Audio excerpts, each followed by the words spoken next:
Hello, welcome to the MMQB podcast. I'm Conor, and Albert Breer is here and still alive because he didn't jinx Notre Dame this weekend. And I texted him when it was getting a little bit dicey. And Albert, if you didn't catch, it was super dicey. It was super dicey. I was actually, our seats were like at the 10-yard line in the end zone where it looked like BC was going to go in and had a chance to tie it. I think the score was 18-10, right? And then Notre Dame picks him off, and I think Jeremiah Love ripped off like a 94-yard touchdown run on the next play, and we were on I-93 like 15 minutes later. Did your son have a good birthday? Yeah, he did. It was okay. That's all that matters. So you'll see this when yours get older. We had 7 boys over here for a sleepover on Friday. Halloween sleepover, right? Because his birthday's Halloween. Holy shit. Then the next morning, my younger son had flag football playoffs. So I had to go to that. Then I took all of them solo to lunch at this place called Cityside by BC, which shout out Cityside. Thank you so much for having us. Like, they put us right in the middle of all the action. So like, there's a ton of Notre Dame people in there, and the boys are like looking around, heads on a swivel, like, what is this? You know? And so my buddy Ron, who's one of my best friends from college, he came up from Connecticut with his son, and he helped me out a little bit. But it was a long, I would say, 30 hours or so. And damn, hopefully he remembers it forever, and he's just a little bit grateful for everything that I did over that 30 hours. I'll certainly remember for a number of different reasons.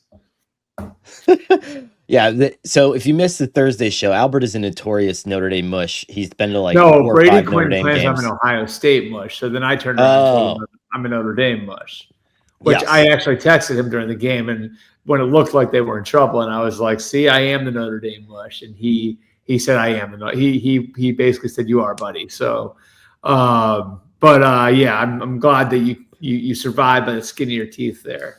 See, and it's the thing where, you Ohio State had less problems this weekend. Yeah, you guys are just fat on the hog, winning titles, and you don't have to scratch and claw like. We have better receivers. We have better receivers than all but like 6 NFL teams. Right, and at Notre Dame, we got to go to class and stuff. It's different, it's different. It's a whole different setup, and so it's frustrating when you have the option to not mush Notre Dame, and then you go and you try to do it anyway while we're trying to do the right thing. We're doing it the right way, and we're trying to claw into the playoffs with integrity and dignity. And, I'm just saying, ball don't lie. Good prevailed on Saturday, so that's good. I'm happy. So we're getting there, man. And now Miami lost, and now it makes the Notre Dame loss look a little bit less good. I mean, I don't know. We'll see. I think the first rankings come out tomorrow, right? Yeah. This isn't a college football show, but I think the first rankings come out tomorrow. Notre Dame will definitely be in, right? I think so. But then you got to hang on because, like, Navy, they'll lose. I mean, no, they won't. The rest of their schedule is Cupcake City. Don't do that. I know you got the Northern Illinois thing, but that is Cupcake City the rest of the way. Don't do this. All I'll say is this, because I'll tie a bow on it, and then we got to get into this because there's a lot that happened on Sunday. But for the reasons that you loved Saturday and being with your kids and taking them there, that first playoff with my kids and my family was awesome. And I want to experience that every year. That was so much fun. And I get that I'm not going to be able to, but this is a good chance. CJ Carr's coming around. I want Notre Dame in the playoffs just because I love that family time. It's just a blast. So yeah, I mean, my kids are into Ohio State now, and they love Jeremiah Smith and Caleb Downs, and they have like the cool thing is, so we went there for the spring game, and in April they got these footballs, like the football program gave them like these those white footballs, right? Yeah. So they went out. They were at like they went to a closed practice, and they have all of these autographs on them. And it's like, I mean, like now they're watching the guys who signed their ball become stars. Right. So like Julian Sands on there, and like it didn't seem like that big a deal to them at the time, but it's like now the guy might win the Heisman. You know what I mean? So yeah, I mean, I think that like that's the cool thing for me. Like I know I take crap for being as openly homerish as I am about my school, but it's like legitimately the only thing I root for anymore. So the experience I had like with my own dad of like, rooting for different teams and stuff, like when you do what we do for a living, you don't have that as much. You know what I mean? Like I don't, at least. And so Ohio State kind of has become that thing for us, which is really, really cool. This was a big Sunday, Albert, and a consequential Sunday for very many reasons. We had a Bills-Chiefs game, and we'll get to that. Mm-hmm. But I think we have to start with Sunday Night Football. And the score was not remotely close in this game. Right. This was, a disastrous night for the Commanders. Do we start there, or do we start with the Seahawks? I think we can go either way. I think we start with the Commanders. So the Seahawks won this one 38-14. Sam Darnold threw 4 touchdowns, all in the first half. Started him in fantasy. Not a bad day. He looks. I know we're crowning a different MVP every week, right? Like, so it's Baker Mayfield, it was Drake May. Baker Mayfield felt like last year at this point. Didn't he win that last year or something? I don't know. I don't know. He's just playing such good football. You know what I mean? He looks so in control. And is Jackson Smith and Jigba the best receiver in the league now? Probably. Right? I think if there's one guy that looks like the toughest cover in the NFL, it might be him. And they run the ball well. And they just, I look at Seattle right now. I think Darnold's up there as Darnold is playing like a top 5 quarterback. And that was highlighted last week, but 4 touchdown passes and 3 incompletions, it's unbelievable. But I don't know if this team has a discernible weakness. Like when I was making calls on the trade deadline, right? I should probably tweet something out on this because one of the notes I forgot to put in there. But Seattle, they're sniffing around on everything. You know why? Because they don't really have any crying needs. Right. I don't do you see anything on that where you're like, oh yeah, they're really in trouble there? I don't think it exists. The right side of that offensive line needs a little bit of help. I would say that. I think they could upgrade in the interior. Opposite Gray's right? What's that? I think Abe Lucas is a good player at right tackle. I think they're fine there. I think you need your right guard, maybe right guard. But if that's your problem, you know what I mean? If that's the issue, that's it. And that has been an issue for them, but they did address it. That was a black hole for them where that was why they drafted Gray Zabel where they drafted him. But right. I just don't see a lot of whoa, they need to take care of that now. You know what I mean?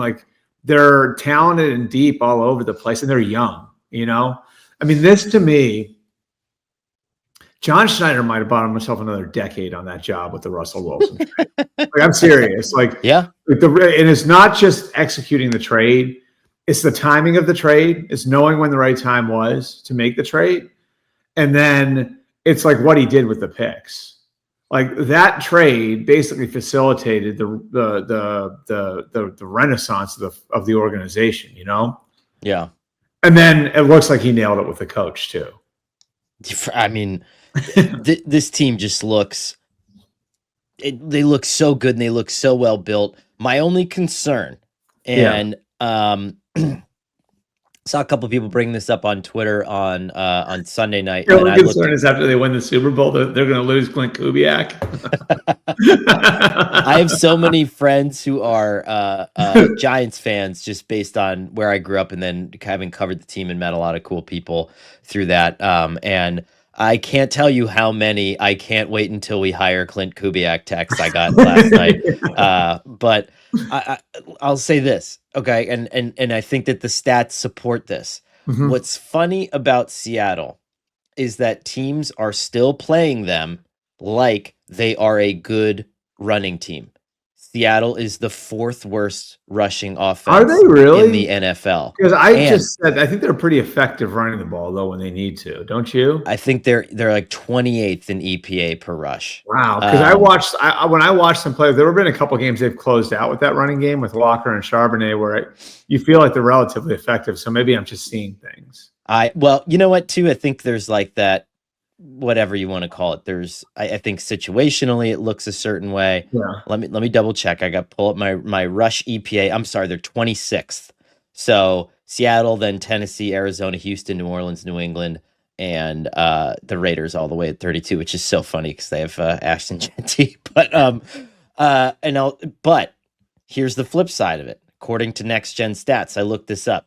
Of the, let's see, 1, 2, 3, 4, 5, 6, 7 of the 7 highest percentages of running backs that face 8 or more defenders in the box, Seattle has 2 of those players. So Sam Darnold is getting a lot of loaded boxes.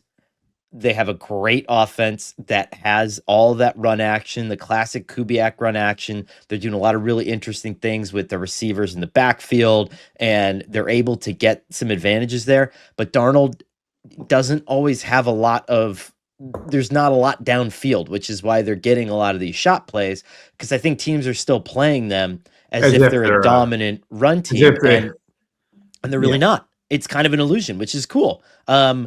Now, I think they've also developed I think you got to give them credit again for the player development, with you were mentioning Smith and Jig, but obviously at this point he at the very least I think he'd be first team All Pro, right? I think he's on pace to break the receiving yardage record. But then you have young guys like Horton and Barner, and Arroyo to me is he's somebody I thought the way teams described him before the draft, he was man, if he can stay healthy, he's really intriguing too. And you look at all of these guys and they're all 23, 24, 25 years old. And the cool thing is they should get better over the course of time. And it's not like they don't have the tools to have a good running game, right? They do. They got 2 really good backs. I think they've got an offensive line that, again, I'm not saying it doesn't have holes, but you've got good tackles, which is the good basis, which is your basis for a good line. In any case, I don't know. I look at it as a very complete team, and they just have a lot of answers. You know what I mean? And it's the sort of team when you look at it, and it's not like they don't have older players. You do have Demarcus Lawrence and Jenna Owusu, who you're still relying on. Dexter Lawrence. I meant. God, I'm tired. I meant Leonard Williams because I was conflating the 2 Giants guys. For sure, that happens. Yeah, but Leonard Williams, who's still giving them a really high level play, so they do have some older guys, but for the most part, it's a young team that should continue to get better over the course of the year. So let's flip. And Eamon Wari is really. I love watching Eamon Wari play. I mean, that's the piece that clinches it all together. And I'll just say very quickly, I'm not saying that Seattle will not become a great, to me, it's that just shows how far away they are from tapping the ceiling. Yeah. You know what I mean? Once they get that figured out, look out. With the Commanders, I initially during that game, when you watch what happened to Jayden Daniels' elbow, and it's disgusting, it looks like if you've ever seen an umbrella kind of fold in the wind, that's a little bit of what it looked like. But initially, the Twitter outcry is, what the F was he doing? Yeah, I don't know. Game? So there's 8 minutes left, right? Wasn't that what it was? Yes. And so I went through, because this is the kind of sicko I am, at 1 o'clock in the morning, and I wrote about this. You can go to si.com and look at it now. I just went through all of some of the biggest blowouts of this season. Okay. Jared Goff was in late in the game, up 52-21 on the Bears in week 2. Caleb Williams was also in that game, up when they were down 45-21. Josh Allen almost broke his nose against the Jets, came back into that game and was still in when they were up 30-3.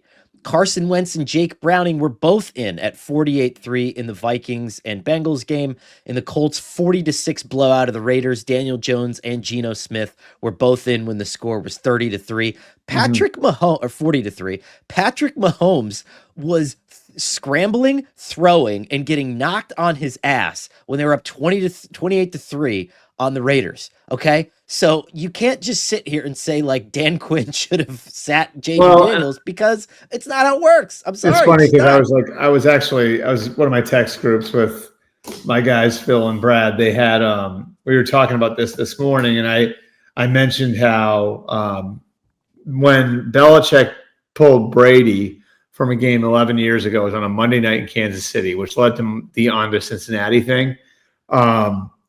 There was a question in the press conference after whether or not the quarterback position was under evaluation. And that was our guy Mike Giardi. I love Giardi. It was a logical question at the time, actually.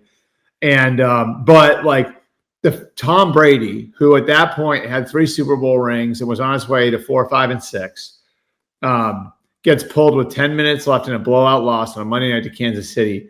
And it ignites like a week-long sports radio controversy. So you're sort of damned if you do, damned if you don't with this stuff. You know what I mean? And I don't know. I mean, I just think you can't bubble wrap these guys. I think there's another discussion to have about Jayden Daniels and the hits he's taking. Like, that's another discussion, because I think this is a concern of everyone's coming out of LSU, you know, and does he protect himself enough? And maybe that's catching up to him a little bit. But in this case, I mean, like, if they're running read option with like a minute 30 left, fine. You know what I mean? Like, I can understand, like, that's probably stupid, but you only get 17 of these. And if you're trying to get right, you know, like the best way to get right is to keep playing football. And that's why these guys wind up playing late into these games, because you only have so many opportunities to work on stuff in a game setting. And you don't want to just throw those away.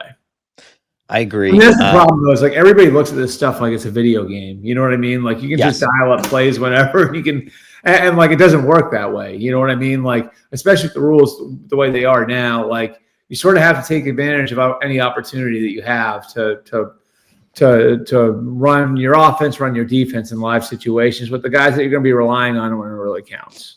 Yeah. I mean, you and I have been around the league long enough to know that almost no decision, and I would say the big exceptions are if you're already in the playoffs and your seed doesn't change, maybe you rest your starters in week 18, but rest your starters is in air quotes because you can't really rest that many starters. Like, the way that your roster is, it's not like you can put in the JV team. There is no JV team, right? Right. But outside of that, and what Nick Sirianni did with Saquon Barkley, there are not a lot of high-profile examples of the NFL coaches using the fear of injury as a precursor for a decision.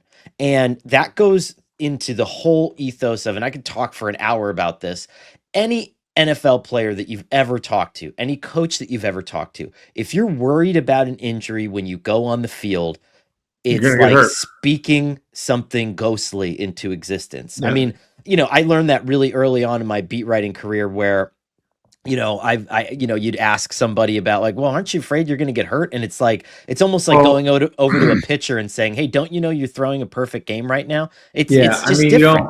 Like, that's the other thing. It's just the nature of the sport. If you go in there with any hesitation, or you're thinking about those things at all, you become more prone to injury, you know? Right. So, I mean, but I mean, like, this is the big picture here.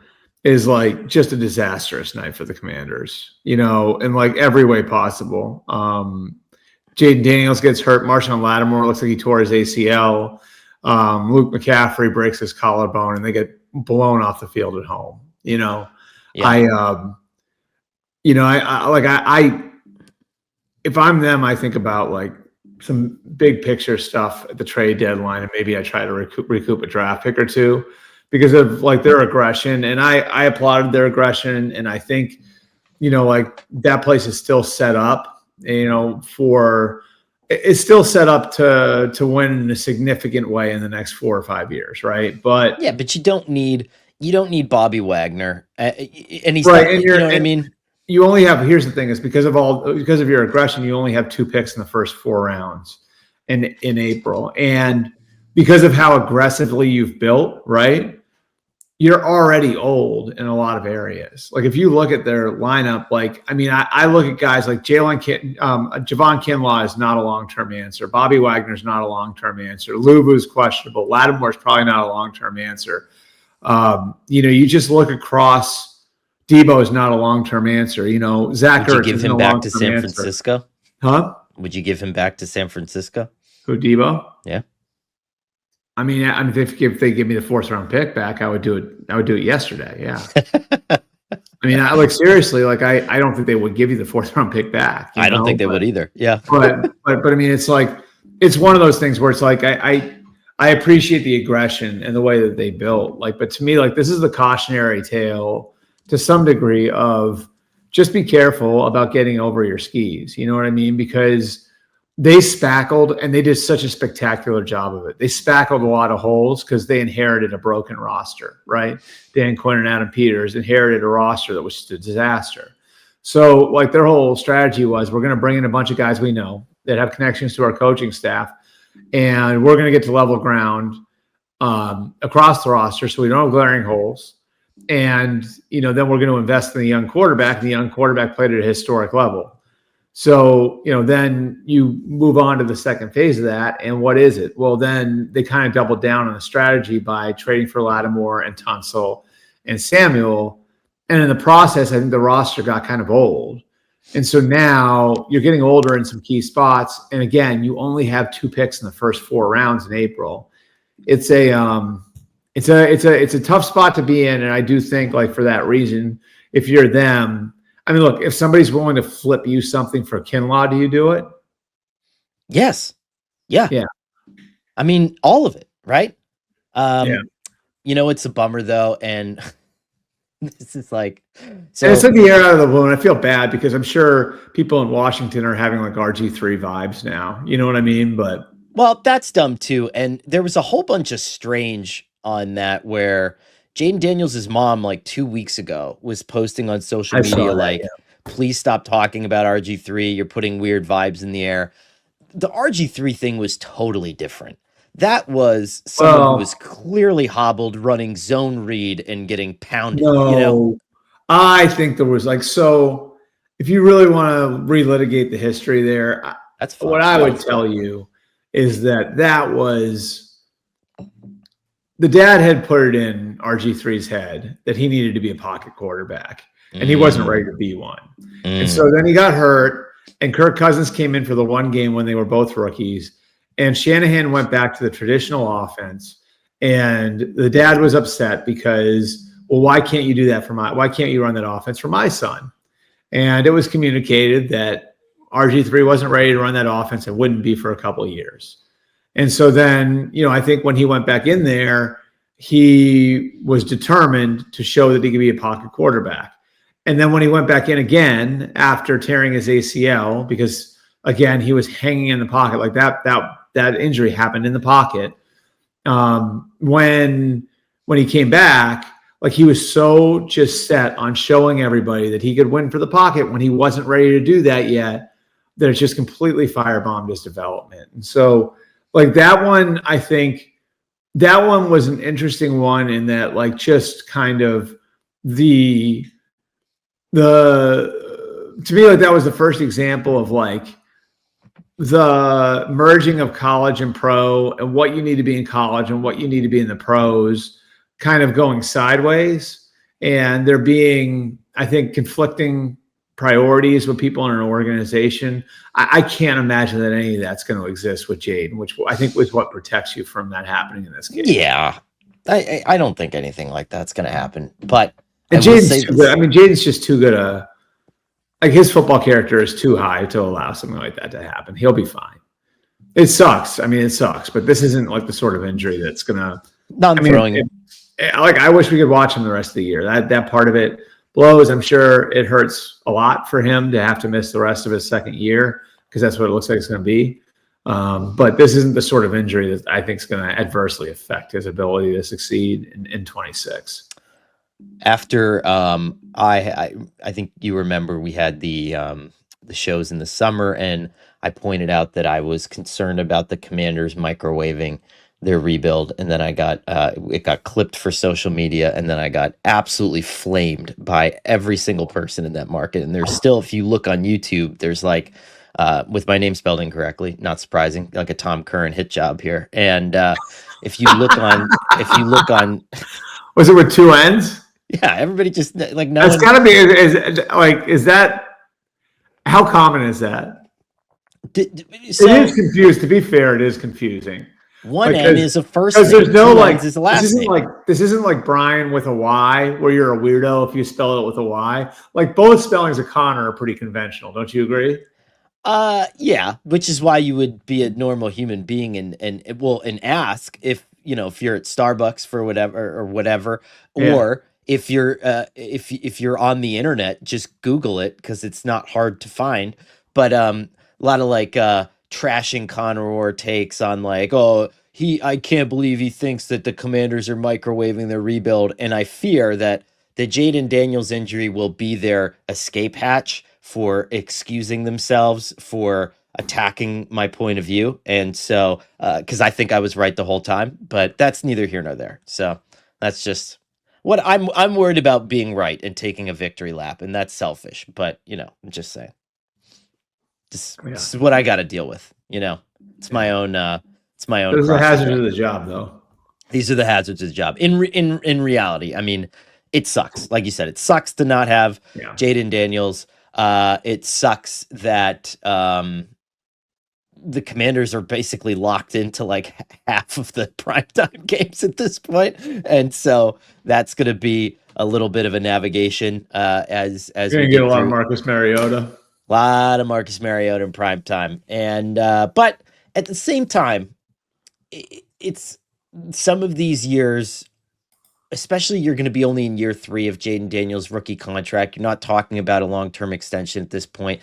If you get a higher draft pick, you're going to be able to patch a position of need, and whether that's corner, certainly looks like corner for the Commanders, or whether that's edge rusher, whether it's offensive line, you're going to be able to patch him with a premium player, maybe set Jayden Daniels up better for the long term. I mean, sometimes good things happen out of bad situations. I mean, when the 49ers didn't the 49ers have a quarterback injury, a bad one, and then that's how they got Bosa? Am I that was conflating those things? Garoppolo.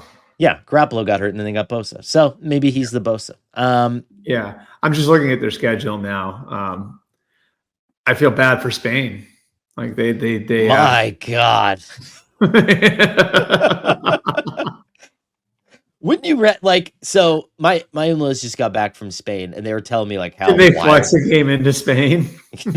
just send 2 other teams. Someone's furiously working at 345 Park to try to get the Chiefs to go over there. Come on, guys. Guys, please. Like, if you could just do this for us.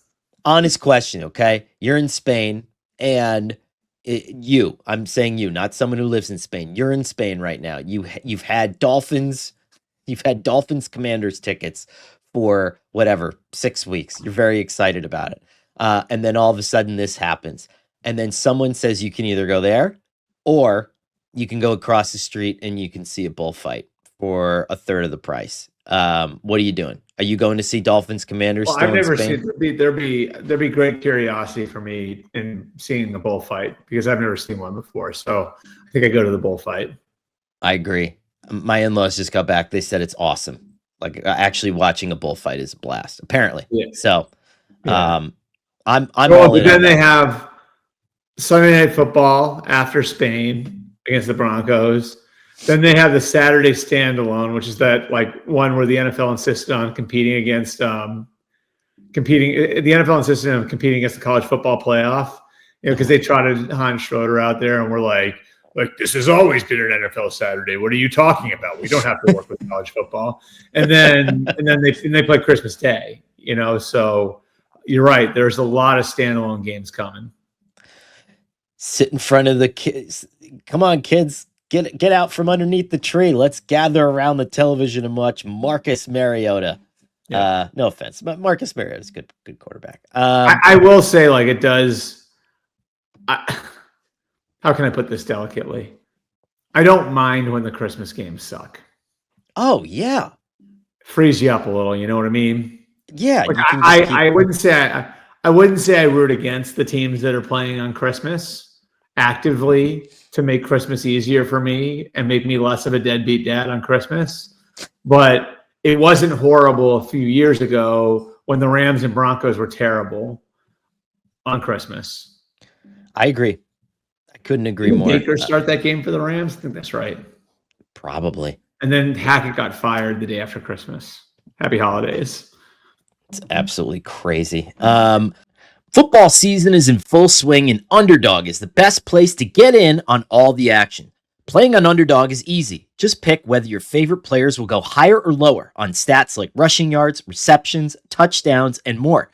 This week on Underdog, I'm looking at Josh Allen matching up against that porous Dolphins defense, going higher than 2 touchdowns. That's money. Download the app today. Sign up with promo code MMQB to score $100 in bonus funds or entries when you play your first $5. That's promo code MMQB. Underdog. Make picks. Win money. Must be 18 plus, 19 plus in Alabama and Nebraska, 19 plus in Colorado for some games, 21 plus in Arizona, Massachusetts, and Virginia, and present in a state where Underdog Fantasy operates. Terms apply. See assets.underdogfantasy.com/web/play and get terms _DFS_.html for details. Offer not valid in Maryland, Michigan, New Jersey, Ohio, and Pennsylvania. Concerned with your play? Call 1-800-GAMBLER or visit ncpgambling.org. In New York, call the 24/7 Hope line at 1-877-8-HOPE-NY or text HOPE-NY 467-369. All right, let's get into the rest of the slate here. Like I said, kind of a big consequential week for a lot of reasons, and I feel like I'm burying Chiefs Bills, and I'll explain why in a second. But I want to talk about the Vikings first because to me, the Vikings beat the Lions 27-24. The big news out of this one, Albert, is that JJ McCarthy went from being offensive player of the week a couple weeks ago to being the Tom Brady LFG player of the week this week. So it's a massive haul already. This guy's going to have to get a new cabinet, new awards. But if you go back to, I don't know, even 8 days ago, the drumbeat of conspiracy, the fact that Carson Wentz was playing a game when he probably shouldn't have health-wise or whatever. Right. Wentz was masking an injury and trying to, squeeze a little more toothpaste out of that tube, however you want to sort your cards out in that situation. But it looked like, and I know this is not true, but for a large portion of the outside public, it looked like Kevin O'Connell was hiding JJ McCarthy from gameplay, right? And the fact that you turned away so many other quarterbacks, right? There's just this whole groundswell of controversy around this. And so if he comes out against the Lions and poops his pants, you have a big issue. Problem. But if he doesn't, and he plays well, which I think he did, and we could talk about that, then now the NFC North is just like a sloppy, muddy mess. It's like KY wrestling in college, It's Aldrin, everybody's just in there. A lot of bodies flying around. So I wish people would just trust Kevin O'Connell on this, because I think he's earned our trust with the job that he did with Kirk Cousins first, then with Sam Darnold last year. I think the guy knows what he's doing with quarterbacks. And I think his handling of this was exactly what it needed to be. And here's what I mean. I remember this conversation with Matt LaFleur. I think it was 3 years ago, when Jordan Love first became a starter, 2.5 years ago, when Jordan Love first became a starter. And he said to me that if they had put Jordan Love out there in year 1 or year 2, they might have destroyed his confidence. And his point was, when you destroy a young quarterback's confidence, it's almost impossible to get it back. It takes years to get it back. And I think we've seen that, right? Mm-hmm. And so, I'm going to take you kind of inside, the handling of the last 2 weeks, the Vikings, which was the 2 days before that Thursday night game. On a Tuesday morning, they bring JJ McCarthy out. The coaches are out there. The trainers are out there, and they're working him out to see where he's at. And it was clear at the end of that workout that he was not fully confident in the ankle. Mm-hmm. And he wasn't fully confident that he was going to be able to play at a high level on the ankle. Let's say they push him out there and say, "Now we got to have you out there. We're gonna shove you onto center stage against the Jesse Minter defense that throws a zillion things at you." Right. Sink or swim, kid. Right. Mm-hmm. Then you wreck his confidence. Then he has 10 days to hear going into Detroit, what a train wreck he is. Should they go back to Carson Wentz? Because remember, if that was the handling of it, Carson Wentz would probably still be available, right? So you're just you wreck his confidence. Now you're chasing that potentially for the rest of the year. Yeah. And you've got another quarterback who's hurt, and oh God, what are we going to do? Yeah. Instead, Kevin O'Connell prioritized McCarthy's confidence, and I think that that's something that he's consistently done with the guys that he's worked with. Is like, how can I get this guy in a spot where he's going to feel good about what we're doing, what he's doing, and his handle on everything around him. And they've been very deliberate about the way they've developed McCarthy in that way. And, even like going back to like the once a week meetings that they had last year, just JJ and Kevin. And, I think what you saw in this game was another example of how they're managing him. He only threw the ball 25 times. Right. They ran it 29 times. They ran for 142 yards. They were able to control it with Aaron Jones and Jordan Mason. And they were able to show him in spots like, we have confidence in you. And I think like the confidence they showed him and them prioritizing his confidence showed up huge at the very end of the game when it was time to see what you got, right? Yep. And there was the busted play, which my understanding is that was on Jordan Mason. Jordan Mason ran the wrong way, right? Okay. Yep. And now he is standing there. And I don't know if you saw it, but he is standing there. It's 1st and 10.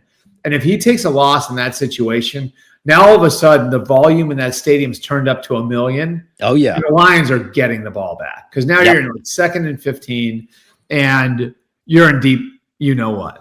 Oh, yeah. Instead, JJ immediately recognized what was going on, tucked the ball, and ran forward for 4 yards. Mm-hmm. And that won't be remembered. But that to me was a kid who was confident in himself and his surroundings and knew his coaches had his back. So he rips off the 4 yards. Then they go for no gain or 1 yard in the next play. Then Kevin O'Connell puts the ball back in JJ's hands. JJ sees the one-on-one matchup with Speedy Naylor and throws the back shoulder, makes the back shoulder throw to win the game. Is his That's going to nickname do so much Speedy? for his confidence. That's going to do so much for him going forward. And like, I just think I think what you're seeing in Minnesota, I don't know if JJ is going to make it and be the quarterback there for the next 15 years.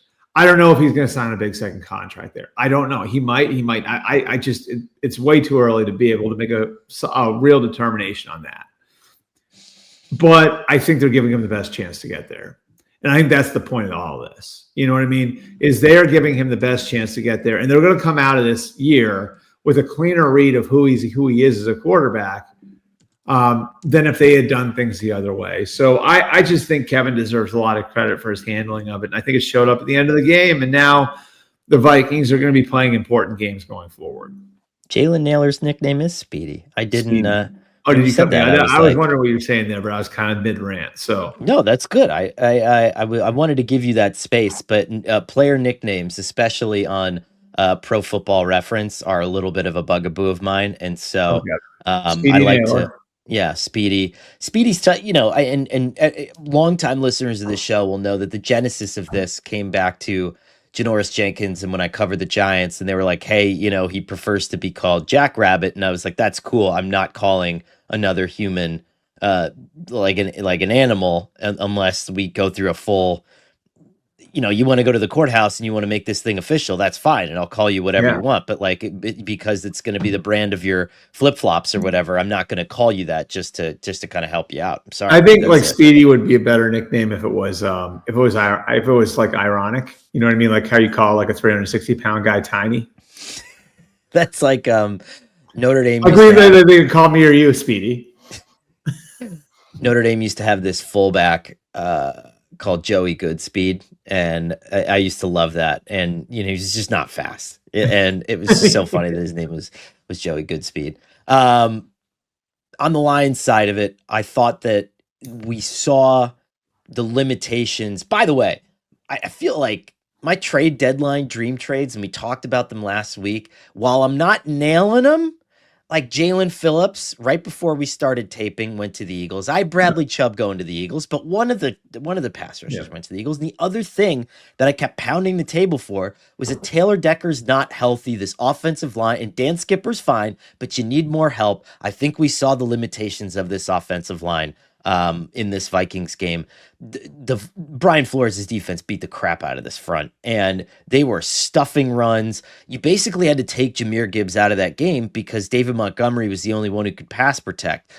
It's I think instructive for Detroit that, like, once that iron facade goes down to that offensive line, they're still a great team, but they need some help. And I think they got to get a little bit active here at the deadline. Yeah. So. I mean, like if Decker, and look, Decker's what, 10 years in now? Yeah, that's, I mean, like there's right? eventually going to come the point when, and he's been a great player there and a foundation piece for them. Him and Ragnow, I think, were really kind of the guys that Dan Campbell built around from a cultural standpoint when he got there. But, eventually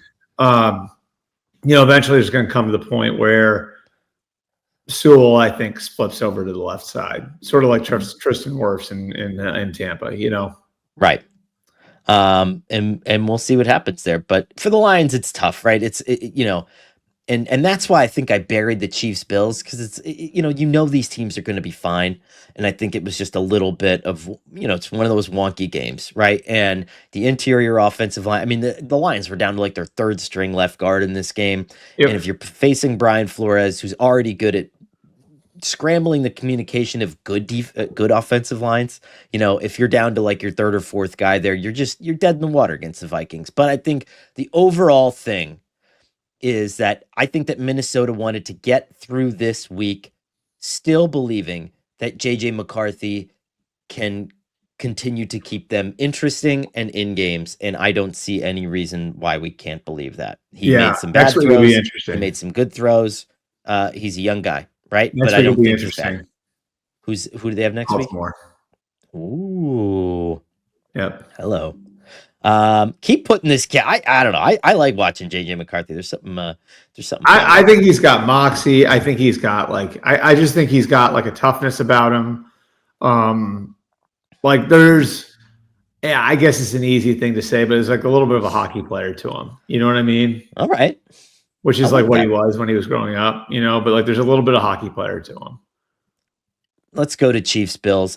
Is it weird that I am so, like, this season to me is so awesome and so exciting. And I love, like, the fact that the Colts are interesting. I love the fact that Seahawks look dominant.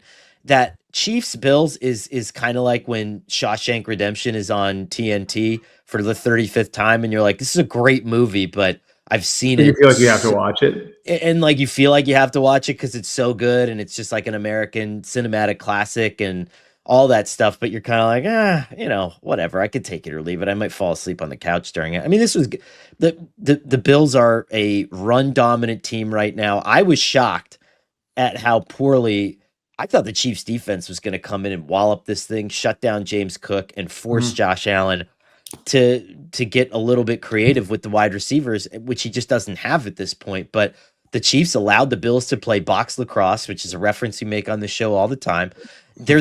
Did you know that they're the most skewed run pass? They're the only team, I think, with a more than 50% run to pass ratio, the Bills.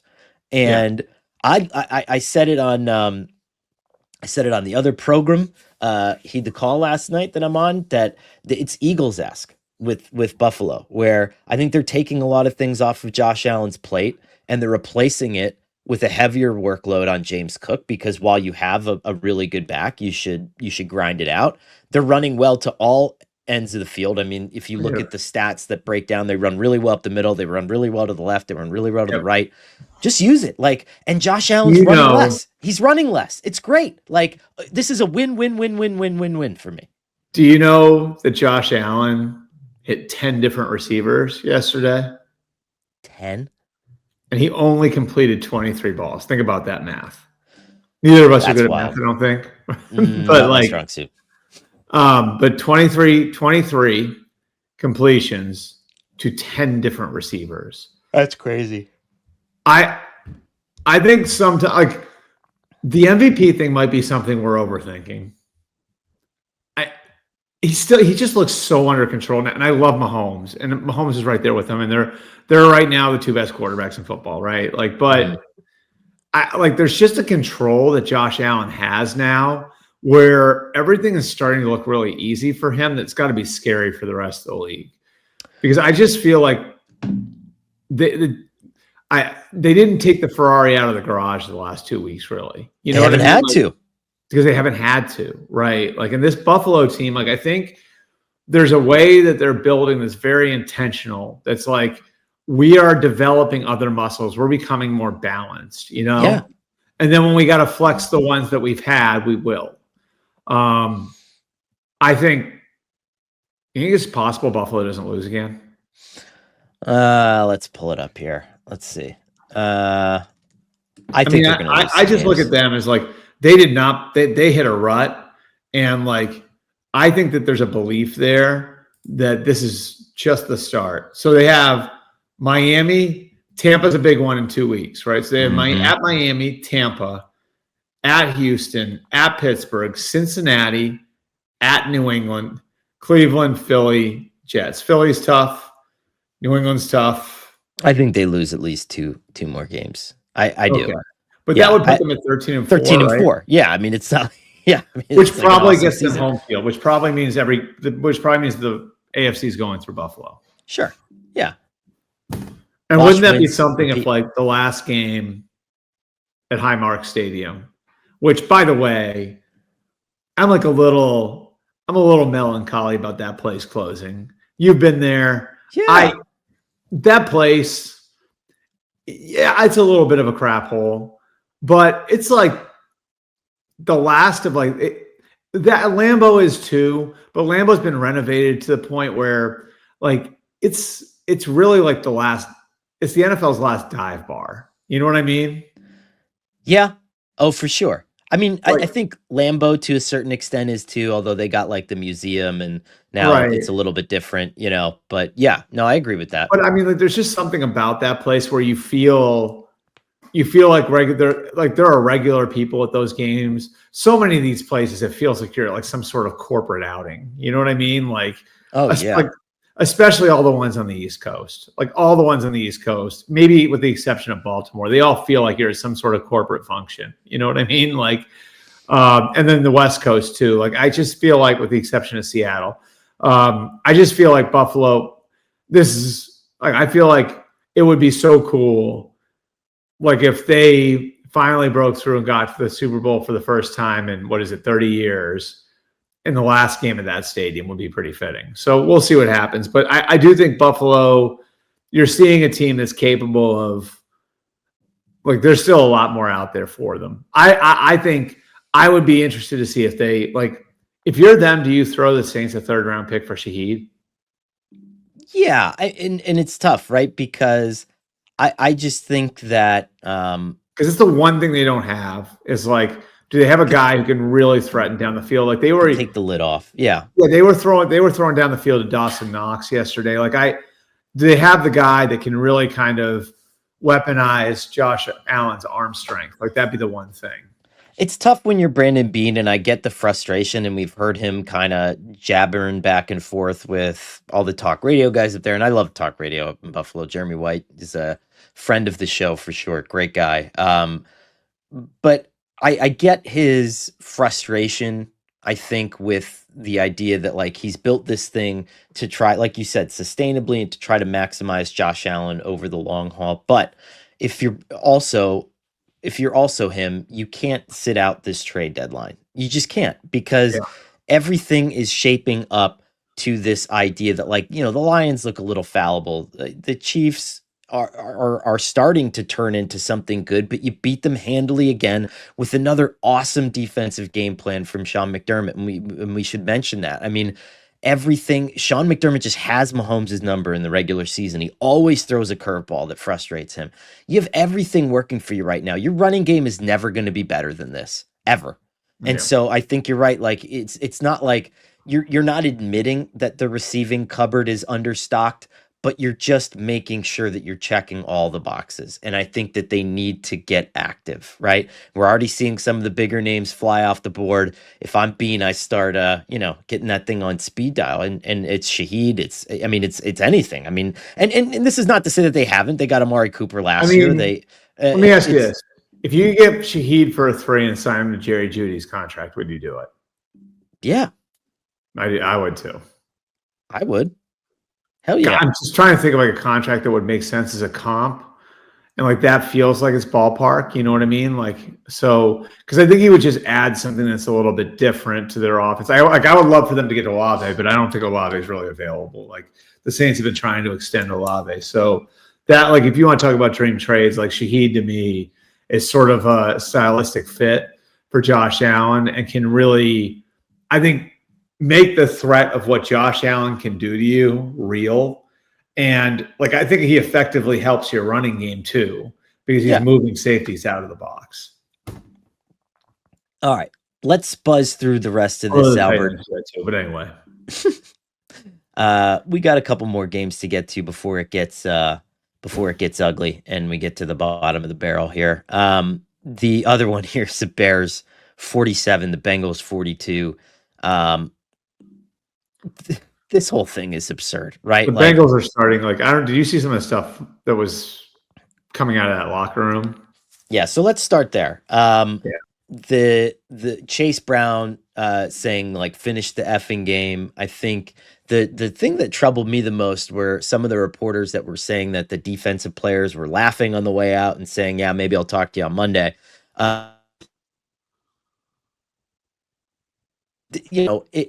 It's surprising to me that it got to the point where it's this bad, right? Yep. And the missed tackle numbers on Cincinnati are historical. Let me just make sure I pull it up and I have it right. Well, I just think I'll let you pull it up, but like I think when you hear that, like that the players are leaving and not answering for their performance, and then you have Jamar Chase and Chase Brown standing there answering questions about the defense, that's not just a media thing. Like that's a problem, you know? Oh, yeah. And like, so do those guys on the defensive side of the ball, because I know like how competitive guys, like you saw T. Higgins, like the big catch he made and the hit he took, right? Like, and Jamar Chase and Chase Brown, those guys are fighting their nuts off to try to win a game that's going to give them a chance when Joe Burrow gets back in the lineup. And so like, I know like that loss and the loss the week before to the Jets cuts those guys very deep. And I know how competitive those guys are. And I know how mad you would be if you look across the locker room and you see guys shirking responsibility or laughing, right? That's how offense versus defense problems fester in locker rooms. And that's something that Zach Taylor and Al Golden are going to have to get on top of, because like you can't, like those can get worse in a hurry. I mean, you were around those Jets teams where that happened, right? Oh God, yeah, that was a constant thing. And here's the reality of it, right? And for everybody again saying this is a self-important media story, if Chase Brown is saying, nothing to do with us. No, if Chase Brown is saying finish the effing game to a bunch of strangers that are standing in front of his locker, can you imagine what is being said behind closed doors when this team is taking the time to sort all this out and to sort through the wreckage? I mean, that to me is the story. What's going on here? And I'll just put a bow on it with this, Albert. Well, so you want to hear the Jamar Chase? Like the Jamar Chase stuff was just as strong. So they catch him on camera, and I'm not the biggest fan of catching guys coming off the field, like videoing guys coming off the field. Yeah, but he knew they were there. But he knew they were there because they're there, because they're there every day. You know, he yells one effing stop coming off the field, right? And then afterwards, he said, "It's not fun when you're losing. I'm going to stay in my lane. I don't want no defensive players coming chewing me out about what the F I'm doing." So, like that implies that if they complain about the defensive players are going to get upset with them. And like Jamar is basically implicitly saying, like, I don't want to hear it from them. You know what I mean? Yep. What a mess. I mean, so I like, this is the sort of thing. Bengals got to be real careful, man. Like, this is the sort of thing, like, this was Carson Palmer. You know what I mean? Yeah. And it sucks too, because I think it's two things, right? And this is sort of a big picture thing, even though it's like a microcosm thing. But, this is why you don't scapegoat a great coach like Lou Anarumo just because you're having problems and you putting yourself in a situation where you just look woefully underprepared on the defensive side of the ball. And I don't even know. That back-to-back weeks, I don't think that firing was even Zach's call. So, right. Like, I don't know. Like, I think that there are some bigger questions you got to ask here. And I mean, look, like Joe Burrow, Jamar Chase, T. Higgins are very competitive individuals. And, I know Joe had taken pride in, like, I have skin in this game too, he's very prideful about that. Like, instead of like trying to shove his way out of going to Cincinnati when they had the first pick, he chose to be like the agent of change, right? Like, I'm going to go in there and I'm going to change that place. And in some ways the Bengals have changed, but in other ways they haven't. And I just look at it like, this is almost like you have to cut somebody on defense to send a message. Yeah. I mean, it's, you know what I mean? It's gotten to that point, So like, I don't know, you get the missed tackle stats. You could probably find somebody that where he's just like, all right, bye. You know what I mean? Like, and then you trade for somebody to replace him or whatever. So go on October 25th. So going into this week, and I'm sure it's gotten much worse. Okay. If you're going by percentage of tackles missed. Okay. The Rams are the best tackling team in the NFL. They miss one tackle on every 4.8% of plays. Okay. Mm-hmm. The Bengals are number one. They have like 30 more missed tackles than any other team in the NFL. And they're missing tackles, and this is before last week. They're missing tackles at a 15% clip. So almost 1 in every 5 plays. And what happened on missing a touchdown? A tackle and a game-winning touchdown. You missed tackle. The accumulation of yard stats on that was wild. Yeah. It was like thousands of yards, like more than 1,000 yards that they've given up in missed tackles this year.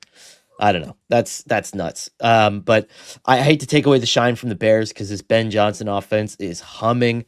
I mean, they just look freaking believable. Another example of, you don't put the world on the young quarterback's shoulders. You give him support. You're able to win different ways, and like you're consistently trying to put them in advantageous situations. You're not playing from behind. You're not playing from long yardage. You're in less obvious passing situations, so you don't have to empty the clip all the time and what you've got for those sorts of spots. He's doing a good job. And look, like, I think part of it too, like, I talked to Colston Loveland after the game, and like part of it too was them going through a really difficult summer where it didn't look right a lot, where they continually like, all right, we're going to see what you can handle. We're going to throw a million things at you, and it's not going to look great. You know what I mean? But we're going to figure out what we're good at. And it feels like Ben Johnson's done a really nice job of like executing this plan that wasn't so much about what you're doing on one day or the other. It was about what you were doing over months. Yep. And we'll see where it goes. But I think that was a record for yardage, right? Or was that team record for yardage yesterday? Yeah, it was the 6th most yards accumulated in a Bears game ever, and the most yardage in a Bears game since 1980. Right, the Bears have been around for a while. Yeah. Incredible. And I'm almost as afraid.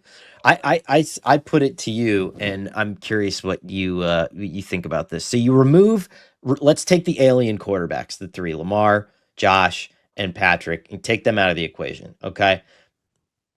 Where are you in terms of, I fear Ben Johnson's offense with the current collection of players? Where is he on your list? Because to me, it's Sean McVay right now with his current group of players as the guy that's the biggest headache to plan for.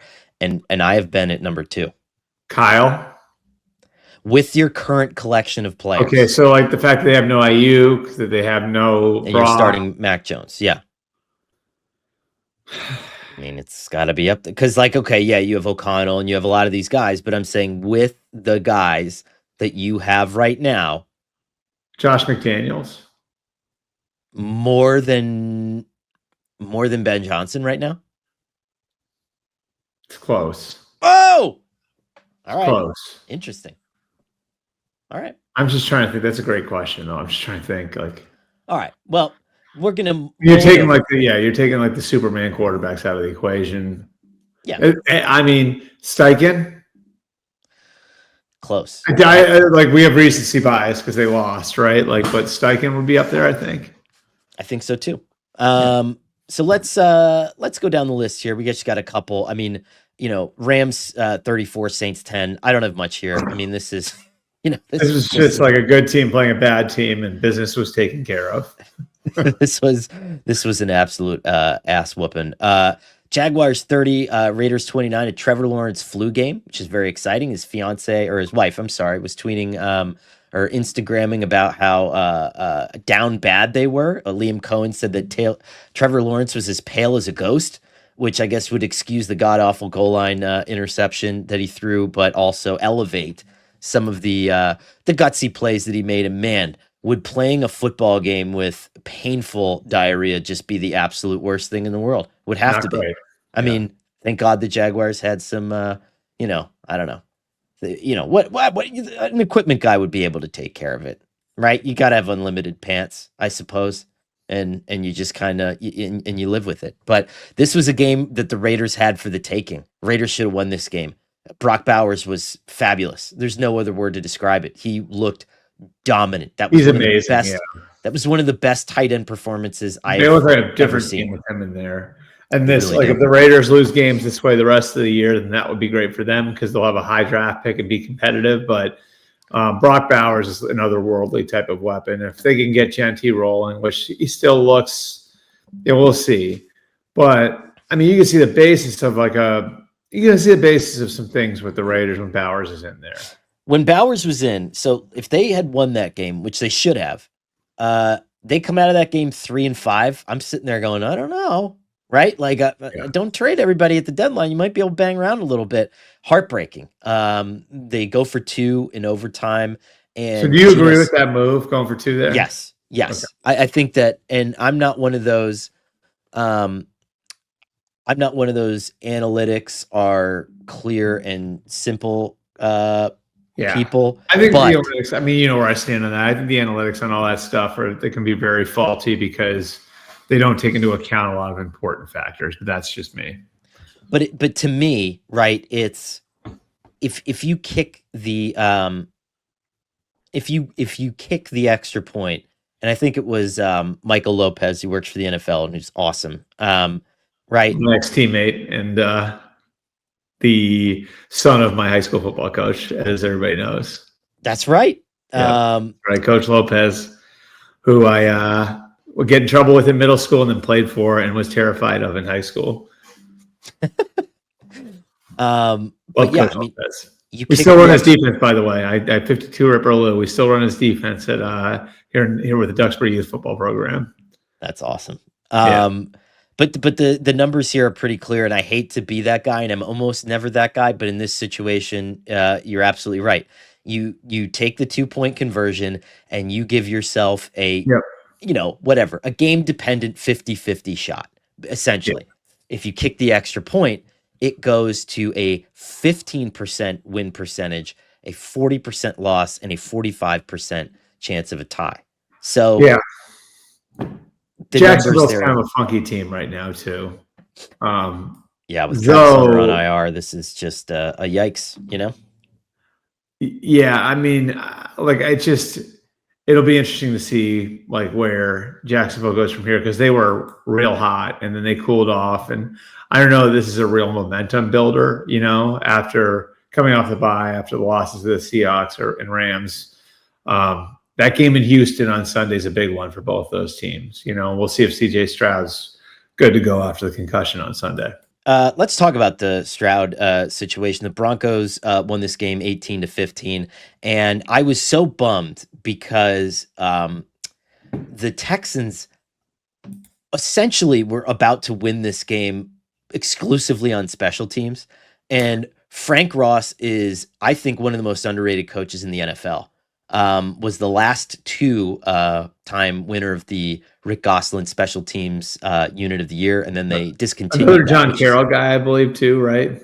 I'm sure. Yeah, I mean, literally everyone who works there is. So it wouldn't surprise me.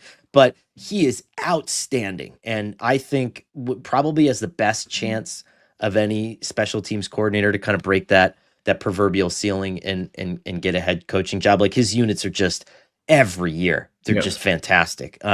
And I loved the idea of literally a special teams unit winning a football game, because they were blocking kicks, they were returning balls, they were covering kicks well. Like, they did everything. They kicked field goals well.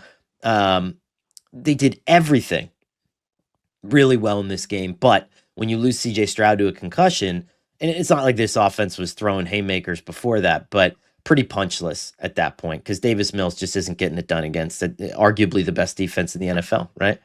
Right. And both these teams are really good defensively. So I think that, that's the difference. And Bo Nix is, what's interesting about Bo Nix is that you don't always walk away from Sunday thinking like, oh yeah, like that guy's got a chance to be a top 5 quarterback. But he makes so many big plays at the end of these games. And we saw at the end of the Giants game, and in this one, like seeing the seam and then running through it for 25 yards to set up the game-winning field goal, right? Like, if you watch that play, like, just his awareness and his decisiveness, and like, all right, like, there it is. Like, I can just do this on my own and get us into field goal range.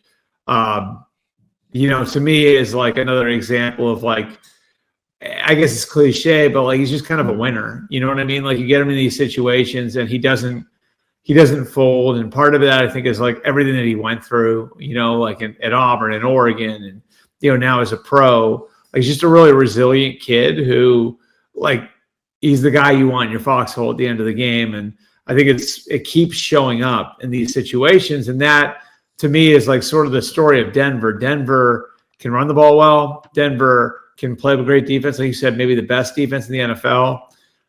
They're riding it out right now without Surtain. And like, this is what's going to make Denver dangerous, is that, like, they can pull you into a dark alley and make it their type of game. And then their quarterback is capable of making the throws he needs to make at the end, and won't shrink to the moment,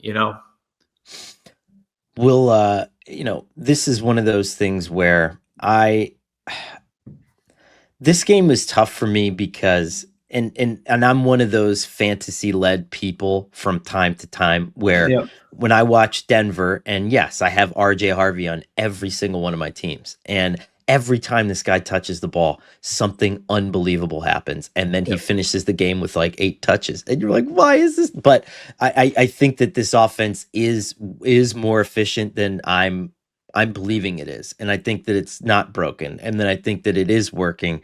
I think that sometimes they're just going to hit these hiccup performances. And let's not discount the fact that DeMeco Ryans had Bo Nix on ice skates for a lot of this one. And the Texans are, again, I mean, you talk about the Bengals and offense versus defense issues. Texans are the same, but in reverse. I mean, they're hoping that offense bails them out, but that defense is just playing absolutely lights out.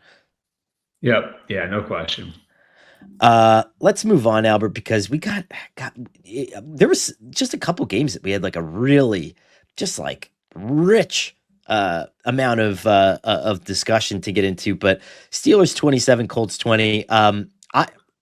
My big takeaway here, I know everybody now is penning this is exactly what we did with Sam Darnold last year, right? Yeah. He had 2 bad games. People were waiting for it. They're just like, oh, here he is. Okay, yep, Daniel Jones sucks. He told you he sucks the whole time. No, okay, here's what happened, okay?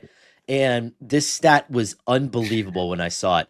Brilliant job by Mike Tomlin to move Jalen Ramsey to safety. Jalen Ramsey was knocking people out in that game.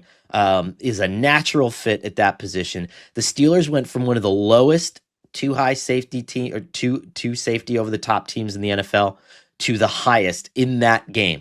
So this is a version of Pittsburgh's defense that Daniel Jones has never seen, that Shane Steichen has never seen. It's impossible to game plan for. And yeah, so they get after you a little bit, right? And this is still a slow defense that has a hard time getting after the quarterback. But when you're pausing back there for an extra second, it's going to cause some issues. It's going to create a couple turnovers. Everybody chill the F out. The carriage has not turned back into a pumpkin. Daniel Jones is still good. The end. That's my thought. Yeah, I think he'll be fine. Like I said, like this is like we can give him a blip, and yeah, I mean all this stuff went wrong. They didn't run the ball as well as they normally do. Jones turned the ball over. There was stuff Pittsburgh did to mess with the Colts' motion, where they're trying to get indicators, and the Steelers were able to effectively cloud some of that. I think it was a good defensive effort, but you still, I mean, at the end, had a chance in the fourth quarter, despite all the turnovers, to win that game on the road. So I don't know that this is like the exposing of the Indianapolis Colts that I think a lot of people are going to make it out to be this week. No, that's because and I know it'll sound like I'm not giving them their time. I just think that I think that Mike Tomlin did a really good job. I mean, Mike Tomlin had a good game, and he'll be the first to admit that he had a really bad game the week before, and that was not their best defensive performance, and he made a shift. They upgraded at the trade deadline. They did everything exactly the way that they were supposed to do it, right? And I don't think that there's much that you can throw at Pittsburgh in terms of, they're not doing that. They're all in this season, and they continue to behave like an all-in team. And I think that this win is one of those that just benchmarks the fact that, like, this is still a team that's going to cause some problems. It's not like Baltimore's just going to walk right into first place. And I don't know. We'll see what happens. I mean, Mike Tomlin is, that defense, despite some of their deficiencies, I think we saw the outlier potential for it if they can continue to be versatile down the stretch. A couple more here. 49ers 34, Giants 24. This one wasn't nearly as close as it looked. I mean, this was was what, 17-7 at the half, 20-10, and then both teams scored 2 touchdowns in the final. Christian McCaffrey just keeps rolling. Mac Jones this was my best preseason prediction. I said he was going to play his way from Kyle Shanahan to another full-time starting gig next year, and I think he's absolutely doing it right now. I think, you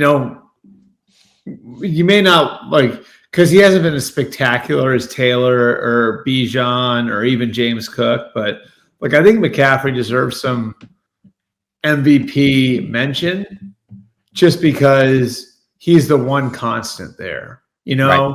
He's been the one, him and Trent Williams, but he's been the one constant in that offense, and they're somehow still contending and playing at a really high level. And I think part of it is that if you're a defense, you've got to account for him on every play. And he's allowed them a level of game control that, you're managing your holes on defense, and you're managing some of your deficiencies on offense, and you're managing your injuries. The fact that he had 33 touches in this game, and again, he averaged 3.8 yards per carry, so no one's going to talk about it the team that he had. But the value that he brings to the table, and we're actually talking about that word value, I think is off the charts, and so I don't know. I think he deserves a lot more mention than he's getting for that award. And he's in that group of players along with Taylor, along with Bijan, that are, gonna, I think, in all likelihood, get to 2,000 scrimmage yards. James Cook could get there too. But I think just as far as what he means to his team, because of all of the injuries, it's been a lot. Right. Yeah.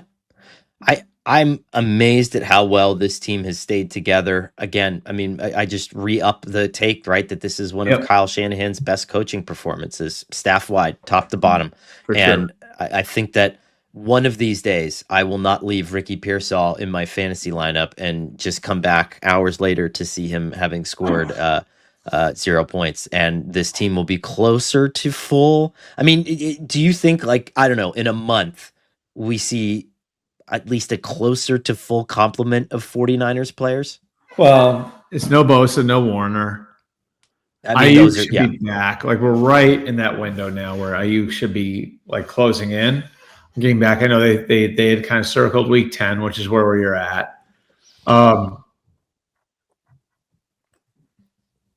mean, losing Mikael Williams yesterday doesn't help. Do they make another trade, for a D lineman? If you're them, do you circle back with the Jets on Jermaine Johnson, who Robert Saleh drafted? Yeah, I like that one.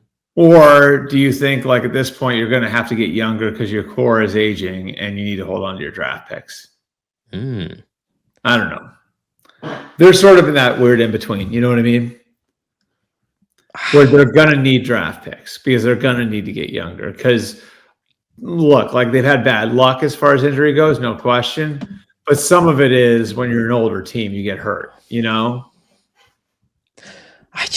I want every team to go for it, though. So I'm bad. You know what I mean? I'm just like, yeah, mortgage your future. I don't care. I don't have to sit here and clean it up.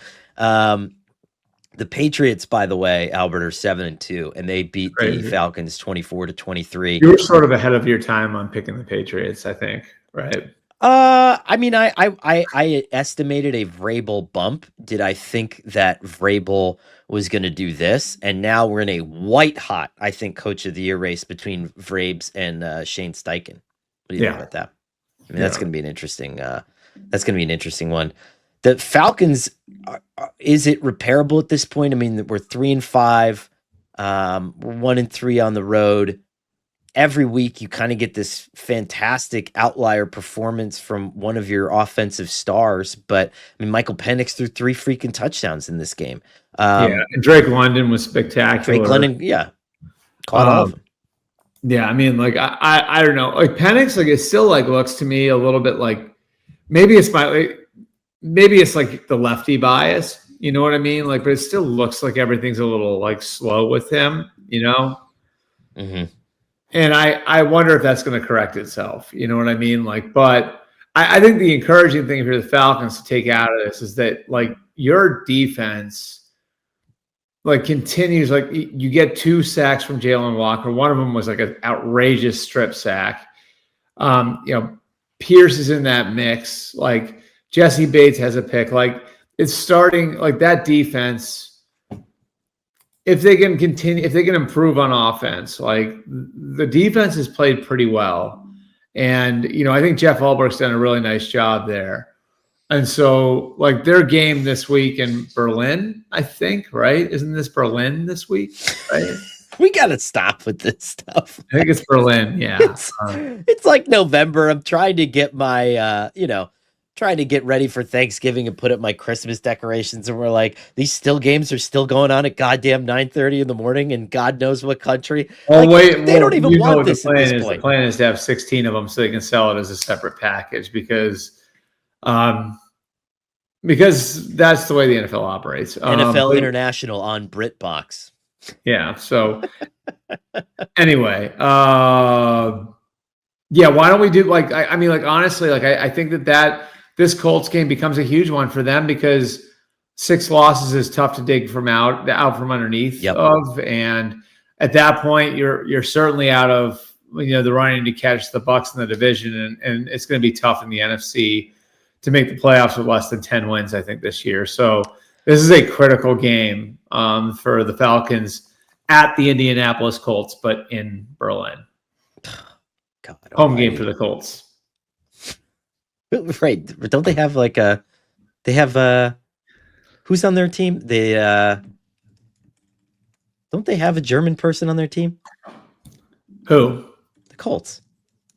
Well, they had Bjorn Werner way back in the day. Bernard, they have an Austrian. Bernard Raymond. Yep, he's an Austrian, just like me. Okay. So a little bit of home flavor there for I don't think he's from Vienna like my mom is, but he's Austrian. So yeah.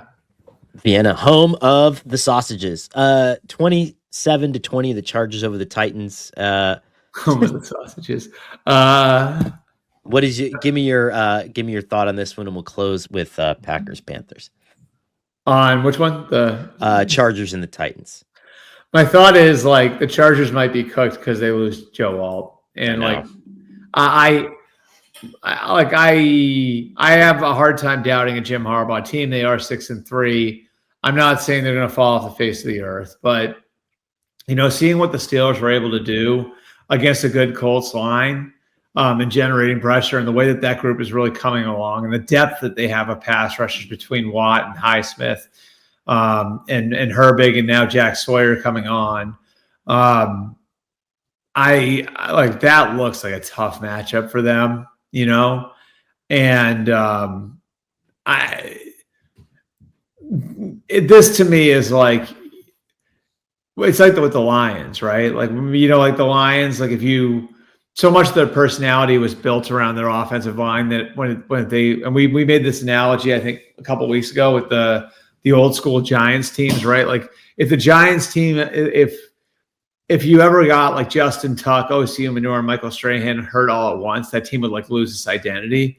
Yeah. I kind of feel like that's what it is with the Chargers and no linemen. You know what I mean? Like they've just built so much of their identity behind that offensive line that if you don't have all now long term and Rashawn Slater, you've sort of kicked the personality out from underneath that team, and it's just a tough place to be, which sucks because I think Joe Alt is another one. Like if there's an offensive lineman who could win MVP this year, it would probably have been Joe Alt.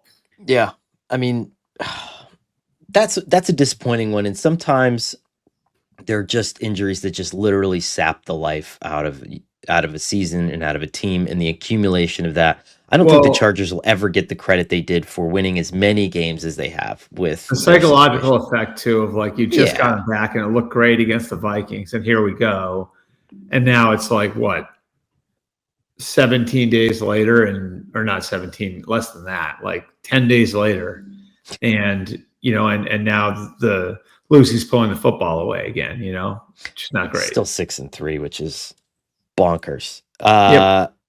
And we finished with the Packers and the Panthers. Panthers 5-4, man. I don't know. I don't know. They're the weird team because like in their losses, they've looked like the worst team in football. Yes. You know what I mean? Yes. Like when they lose bad. And like they look like a JV team against Buffalo. The Patriots knocked the crap out of them. Their opener against Jacksonville wasn't very competitive.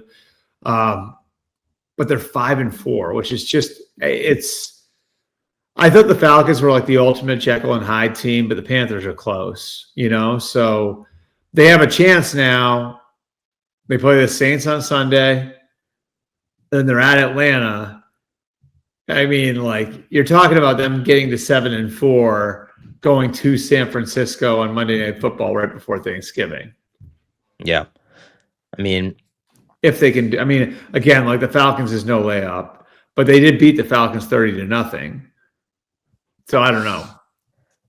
It's so funny because the weird team. The Rico Dowdle thing is like a fan thing that becomes a reality. So like it's like when the Eagles fans always say, like, well, why aren't you throwing the ball to AJ Brown? And then the Eagles throw it to AJ Brown and everything appears fixed. And then Rico Dowdle has 2 good games, and then you start a back share. And then they're like, well, why aren't you just letting Rico Dowdle cook? And then, the coaching staff's like, all right, God damn it, here. And then Rico Dowdle just continues to blow everybody's mind and have like the best renaissance season for a running back in I don't know, recent history. But he's fantastic. He's in a 130-yard rushing game again. It's like, what are we doing here? Another 2 touchdowns? Yeah. This is wild.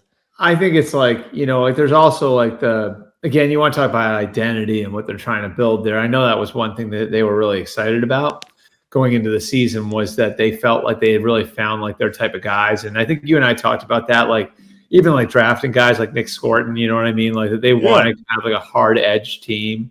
And this was going to be very much like a Pete Carroll like team that Dave Canales was trying to build.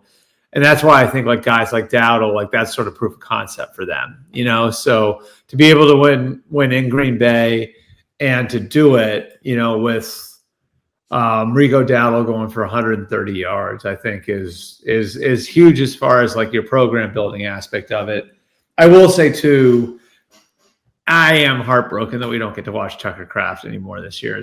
I know that was another one where next to Brock Bowers, probably just the most incredible individual display from anyone this season. Yeah. Mm-hmm.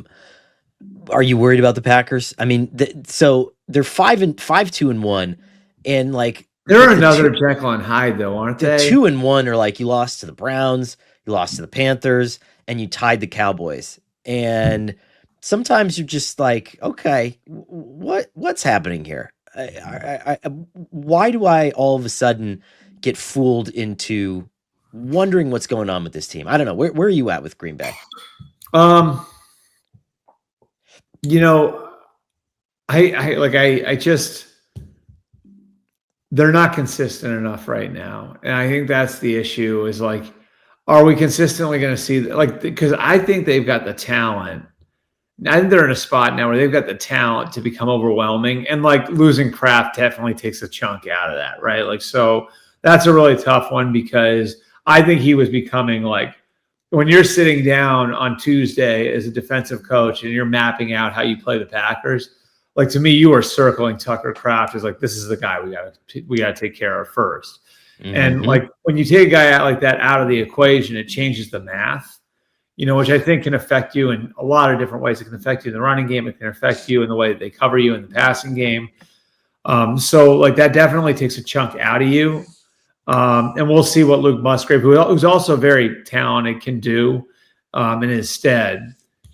I still think that the Packers ceiling is sky high. There's just another one of these teams where you don't know what you're going to get going into Sunday, You know what's sneaky is consequential now? They only sacked Bryce Young once. I mean, I have to stop because I think this about Micah Parsons and the Packers defense every week, and I've said it about the Giants defense every week. And for some reason, the teams that are kind of having these great outlier players are just struggling to generate a consistent pass rush. I don't know what it is, but I know these numbers can sometimes be off, but they had 2 quarterback hits on Bryce Young. That's just like not good enough, I mean, that's absolutely ridiculous. What though, sneaky consequential at this point is the fact that the Broncos signed Mercedes Lewis because that was always our contemporary. That was always Packers tight end too. Remember? I mean, through all of Matt LaFleur's big games, and at least with Kraft going down, you could have moved him into tight end too and bumped over and at least kind of survived in that way. But it's not like these tight ends just grow on trees and they're just available for you. And so I don't know. They gotta make some sort of a depth maneuver at that position because Matt LaFleur depends too much on different formations and using the tight ends in different ways. I mean, maybe you go get a who did I love? I had moving over, like maybe you get an Njoku. Would you ask about him? I don't know. I mean, is that too short term of a decision? I don't know. But I mean, it might be just because you do have again, like it's not like you're not going to get Kraft back next year, and you have Musgrave who you want to develop. So I don't know. We'll see. As always, Albert and I will be back on Wednesday/Thursday going into the. We'll be wrapping up the trade deadline, which I'm sure will be super exciting. I mean, we had Jalen Phillips go today, right? I put about 100 names out there. I like the Jalen Phillips trade. I think it makes sense for everybody involved. I do too. I wish it was Bradley Chubb so I could do my Vince McMahon walk and say that I called it, but close. You get partial credit for that. I get like a 0.5 on that one. But yes, we will come back. We'll wrap up the trade deadline. We'll preview next week, and then we got teacher convention week here in New Jersey, baby. So it's my kids have a weird random day off tomorrow, which I don't remember having as many days off as they do. I don't remember having nearly. I think it might be like a professional development day. Like I don't know. We do our own. When do I get my professional development day? That's right, man. It's just overnight grinding tape. That's all we have. But thank you guys, as always, for listening to the MMQB podcast. We're grateful for every listener, every viewer. Find us on YouTube, find us on social media, subscribe to the magazine. I'll just do this. It's a little bit of a tease. You should subscribe always because it's great. My favorite I would say this is probably my my top 3. One of my favorite covers in terms of art that I've seen since I've been here. So a little bit of a blank tease. It's a football story. You should subscribe. And yeah, see you guys later this week.